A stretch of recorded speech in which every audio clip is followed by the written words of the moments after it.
So hello everyone and welcome to my channel Biology at Fingertips. My name is Anshika Srivastava और आज हम आपसे connect हो रहे हैं कुछ स्पेशल चीज़ के लिए जो कि है बायोलॉजी को शॉर्ट वीडियोस के थ्रू पढ़ना। यार हम सब जानते हैं कि कॉम्पिटिटिव लेवल बहुत ही ज़्यादा हाई हो रहा है, कट ऑफ्स भी अच्छी खासी जा रही हैं और बोर्ड एग्ज़ाम में भी अच्छे अच्छे प्यारे प्यारे क्वेश्चन आ रहे हैं जो हमको एंटरटेन कर रहे हैं कि यार अगर पढ़ लिया होता तो अच्छे मार्क्स आ गए होते।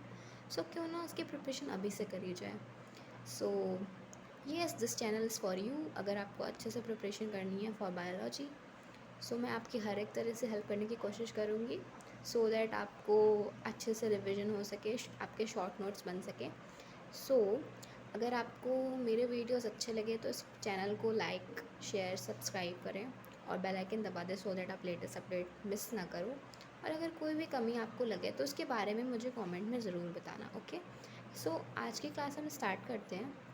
मैं आपको इन स्लाइड्स के थ्रू पढ़ाऊँगी। ये मेरा स्मार्ट स्लेट बोर्ड है, जैसे कि आप सब जानते ही होंगे, बट स्टिल मुझे इंट्रोड्यूस करने में बहुत अच्छा लगता है।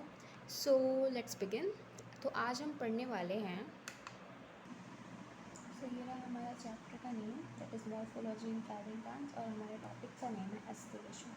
यार एक बहुत इंपॉर्टेंट टॉपिक है ये, जिससे क्वेश्चन अच्छे खासे अराइज होते हैं। सो सबसे पहले तो हमारे माइंड में ये क्वेश्चन अराइज होता है that what is aestivation, is it summer slip या समथिंग एल्स। सो या इट इज़ समथिंग एल्स। इसका डेफिनेशन कुछ इस तरह से आपके एनसीईआरटी के टेक्स्ट बुक में दिया है that the mode of arrangement of sepal और petals in a floral bud with respect to other members of the whorl is known as aestivation. आप देख सकते हो कि कुछ इस तरह से आपके बुक में डेफिनेशन दी हुई है, तो इसका मतलब समझते हैं हम। ठीक है, कि द मोड ऑफ अरेंजमेंट मतलब अरेंजमेंट का ऐसा मोड जिस सेपल्स और पेटल्स का फ्लोरल बड पे with respect to other members of the wall. तो जैसा कि हम सब जानते हैं कि हमारे फ्लावर में 4 तरह की वॉल्स होती हैं, राइट। सबसे पहला होता है हमारा कैलिक्स, जिसकी यूनिट को सेपल कहते हैं। दूसरा होता है कोरोला, जिसके यूनिट को हम लोग पेटल्स कहते हैं। थर्ड होता है हमारा एंड्रोएशियम, जिसके यूनिट को हम स्टेमन कहते हैं, जिसमें आता है एंथर और फिलामेंट। बट फिर लास्ट आता है हमारा गाइनोशियम, जिसमें आता है स्टिग्मा, स्टाइल और ओवरी। सो ये उन्हीं वॉल्स की बात कर रहा है कि सेपल और पेटल्स का अरेंजमेंट फ्लोरल बड पे with respect to other members किस तरह से होता है, उसे हम एस्टिवेशन कहते हैं। अब बेटा ये एस्टिवेशन के कुछ टाइप्स होते हैं, मतलब वही अरेंजमेंट ही पढ़ना है हमें, तो उसके बेसिस पे 4 तरह के एस्टिवेशन होते हैं। सबसे पहला होता है वेलवेट, दूसरा होता है ट्विस्टेड, तीसरा होता है एम्ब्रिकेट और चौथा होता है हमारा वैक्सिलरी या पैपिलोनेशियस। ओके, सो अब उसके बारे में पढ़ते हैं। सो ये है हमारे टाइप्स ऑफ एस्टिवेशन, जिसमें सबसे पहला है वेलवेट। इसमें हम देख सकते हैं कि हमारे 5 वॉल्स हमें दिख रहे हैं।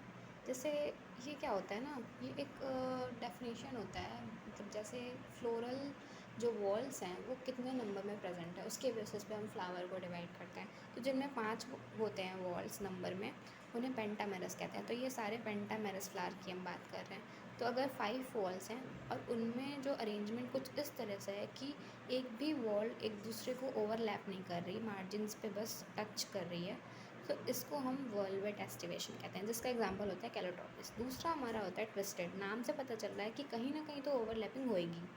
तो ट्विस्टेड में क्या होता है कि अगर एक मार्जिन अपेंडेज का ओवरलैप करता है दूसरे को या नेक्स्ट वन को, जैसे कि चाइना रोज़ में, लेडी फिंगर में और कॉटन में, तो इसे हम ट्विस्टेड कहते हैं। तीसरा आता है इम्ब्रिकेट। इसमें भी हमें ओवरलैपिंग दिख रही है ना ना, बट एक कोई पर्टिकुलर डायरेक्शन नहीं है। आप देख सकते हो कि यहाँ पे एक डायरेक्शन पर्टिकुलर होगा, आप अपनी टेक्स्ट बुक में चेक कर सकते हो। मेरा डायग्राम थोड़ा सा बिगड़ गया है, बट कोई नहीं, मैं समझाने की कोशिश कर रही हूँ आपको। इम्ब्रिकेट का एग्जांपल होता है कैशिया और गुलमोहर। अब लास्ट आता है हमारा वैक्सिलरी या पेप्रोलिशियस एस्टिवेशन। इसमें क्या होता है बेटा, जो 5 वॉल्स होती हैं उसमें जो सबसे बड़ी वाली वॉल्स होती हैं उनको हम कहते हैं स्टैंडर्ड। दूसरे को कहते हैं जो लेटरली अरेंज होते हैं इनके बाद में, उन्हें हम कहते हैं विंग्स। और लास्ट में जो फ्यूज्ड होते हैं सबसे छोटे एंटीरियर, इन्हें हम कहते हैं कील। ठीक है, इसके एग्जांपल हैं पी और बीन फ्लावर्स। ओके, सो ये थी हमारी क्लास। अब हम अपने क्लास को कुछ समराइज़ करके देखते हैं। ठीक है, सो ये है हमारा समरी चार्ट। आज हमने पढ़ा एस्टिवेशन के बारे में और उसके टाइप्स के बारे में। चलिए क्विकली रिवाइज़ करते हैं हमने क्या क्या पढ़ा। एस्टिवेशन का सबसे पहले हमने डेफिनेशन देखा कि ये हमारा बचपन के जैसे समर स्लिप के बारे में नहीं पढ़ रहे, हम पढ़ रहे हैं mode of arrangement of sepal और पेटल्स फ्लोरल बड पे किस तरह से होता है, उसके बेसिस पे 4 तरह के एस्टिवेशन। वेलवेट, जिसमें किसी भी तरह की ओवरलैपिंग नहीं होती है। ट्विस्टेड, जिसमें ओवरलैपिंग होती है बट पर्टिकुलर डायरेक्शन में होती है। इम्ब्रिकेट, जिसमें ओवरलैपिंग किसी पर्टिकुलर डायरेक्शन में नहीं होती है।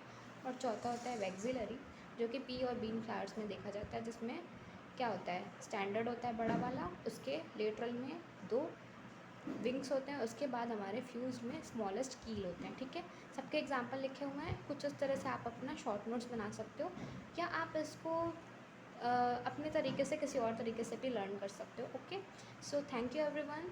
एंड अगर वीडियो अच्छा लगे तो ज़रूर से ज़रूर कमेंट करें, मैं देखूँगी, मैं रिप्लाई भी करूँगी, कोशिश करूँगी कि मैं सबके देख पाऊँ।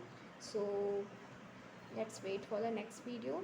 तब तक के लिए अच्छे से रहिए, बाय बाय, टेक केयर।